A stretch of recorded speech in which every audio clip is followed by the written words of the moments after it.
தற்போது நம்முடைய இணைப்பில் சென்சார் வாரிய முன்னாள் உறுப்பினர் எஸ்.வி. சேகர் அவர்கள் இணைந்திருக்கிறார். வணக்கம் சார். வணக்கம்மா. மறு ஆய்வுக்கு அனுப்பணும் அப்படின்னு சென்னை உயர்நீதிமன்றம் உத்தரவு பிறப்பித்திருக்கிறது. ஜனநாயகத்திற்கு சிக்கல் தொடர்கிறது அப்படின்னு பார்க்கப்படுது. உங்களுடைய கருத்து? மறு ஆய்வுக்கு அனுப்பணுமா வேண்டாமான்னு ஹைகோர்ட் சொல்றது நியாயமான ஒரு விஷயமா எனக்கு படல. ஹைகோர்ட் இந்த படம் பார்த்தாங்களா? ஹைகோர்ட்டுக்கு இந்த படத்துடைய ரூல்ஸ் வச்சுக்கிட்டு எதனால இதை அனுப்பணும்னு சொல்றாங்கன்னு தெரியாது. தயாரிப்பாளர் போட்ட கேஸுக்கு அது மறு ஆய்வுக்கு அனுப்பணும் அப்படின்னாக்க மறு ஆய்வுக்கு அனுப்ப வேண்டியதை தீர்மானிக்க வேண்டியது சிபிஎஃப்சிஏ ஒழிய ஹைகோர்ட் அல்ல. ஹைகோர்ட் எல்லாம் மறு ஆய்வுக்கு அனுப்புறதுக்கு சொல்ல முடியாது.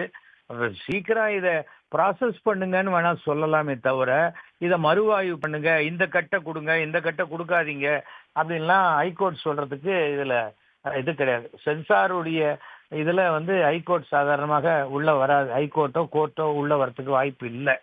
தவிர இதோடைய ஆரம்ப புள்ளியே தயாரிப்பாளர் தரப்புல செய்யப்பட்ட தவறு. இன்னி வரைக்கும் எல்லாருமே எதை வச்சு பேசிக்கிட்டு இருக்கோம்? அவங்க ஒரு என்ஓசி வாங்கல from central government home ministry அப்படின்னு சொல்றோம்.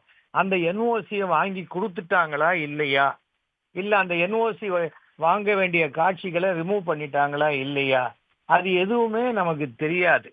இதை அரசியலாக்கி ஒரு அனுதாபம் தேடக்கூடிய முயற்சியில அதனுடைய கதாநாயகன் ஈடுபட்டதுனால்தான் இவ்வளவு பெரிய குழப்பம். எனக்கு தெரிஞ்ச வரைக்கும் சென்சார் போர்டு இந்த முறை பர்ஃபெக்டா நேர்மையா நடந்து கொண்டிருக்கிற காரணத்தினாலதான் இவ்வளவு பெரிய பிரச்சனை. நான் பெரிய நடிகன், என் படம் ரொம்ப பெரிய படம் அப்படின்னா நோ என்ட்ரியில போகக்கூடாதுன்னா அங்க ஸ்கூட்டரும் போகக்கூடாது, சைக்கிளும் போகக்கூடாது, லாரியும் போகக்கூடாது. நான் லாரி வச்சிருக்கேன், நான் போவேன்னு சொல்ற மாதிரி தான் இருக்கு. ஜனநாயகனுக்கு மட்டும் இந்த பிரச்சனை. 12 வருஷம் கழிச்சு தான் வந்தது குற்றப்பத்திரிகை. அப்ப என்ன பண்ணாங்க? அப்ப டெலிவிஷன் இல்லாதனால இதெல்லாம் நம்ம டிஸ்கஸ் பண்ண முடியல.